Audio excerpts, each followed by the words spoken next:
Yamuna authority क्षेत्र में लगने वाले प्रोजेक्ट्स शहर के विकास में चार चांद लगा रहे हैं। इस क्षेत्र में जल्द नए सेक्टरों को विकसित किया जाएगा। यमुना अथॉरिटी क्षेत्र में बसाए जाने वाले इन सेक्टरों को ईपीसी के तहत विकसित किया जाएगा। क्या है ये ईपीसी, जिससे सेक्टरों को विकसित करने वाले डेवलपर्स को करना होगा 5 साल तक सेक्टरों को मेंटेन। चलिए जानते हैं इस वीडियो में। बीते शनिवार को होने वाली 135वीं बोर्ड बैठक कई कारणों से टल गई। अब ये बैठक 25 जून को हो सकती है। इस बैठक में कई अहम फैसलों पर मोहर लग सकती है। ये बैठक किसानों के लिए कुछ खास प्लान लाने वाली है। वहीं यमुना अथॉरिटी क्षेत्र में विकसित होने वाले कई प्रोजेक्ट्स पर अथॉरिटी फंड जारी कर सकती है। बोर्ड बैठक होने से पहले यमुना अथॉरिटी के सीईओ ने हमें बैठक के लिए जाने वाले कई अहम फैसलों के बारे में विस्तार से बताया।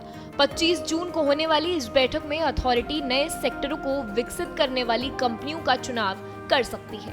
इन नए सेक्टरों को विकसित करने के लिए अलग अलग कॉन्ट्रैक्टर्स की जगह एक ही कॉन्ट्रैक्टर को सेक्टर को विकसित करने के लिए दिया जाएगा।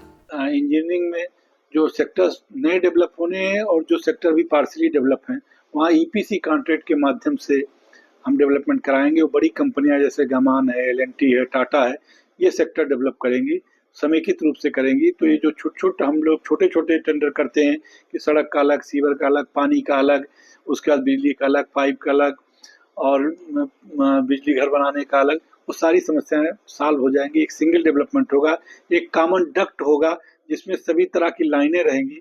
तो जो रोज तोड़ फोड़ होती है, रोज जो है सड़क तोड़े जाते हैं, लाइनें बिछाई जाती हैं, टेलीफोन की लाइन अलग है, केबल की लाइन अलग है, डाटा की लाइन अलग है, वो सभी एक कॉमन डक्ट के थ्रू जो है डेवलपमेंट होगा। अक्सर देखा जाता है कि नए सेक्टरों को विकसित करने के लिए अलग अलग कंपनियों को ठेका दिया जाता है। जैसे सड़क बनाने वाले को अलग, नाले बनाने वाले को अलग, बिजली फिटिंग करने वाले को अलग, बिल्डिंग बनाने वाले को अलग। ऐसा करने से काफी मुश्किलें आती है। एक ही प्रोजेक्ट को बनाने में कई साल का समय लग जाता है और साथ ही साथ काम भी समय पर पूरा नहीं हो पाता है।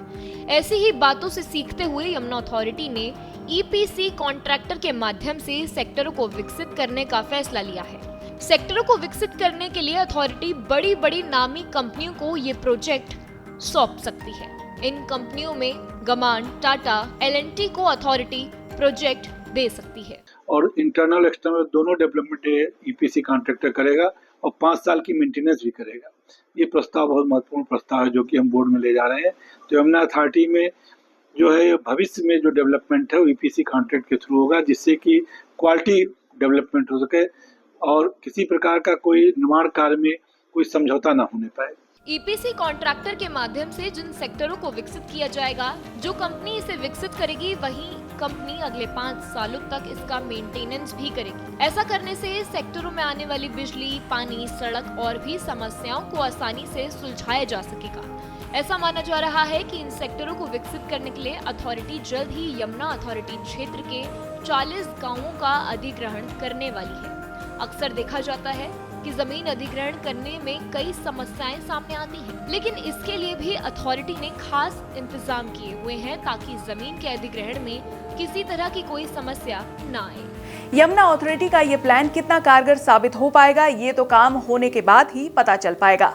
बाकी नोएडा से जुड़ी हर खबर के लिए फॉलो करें हमारा चैनल आज का नोएडा।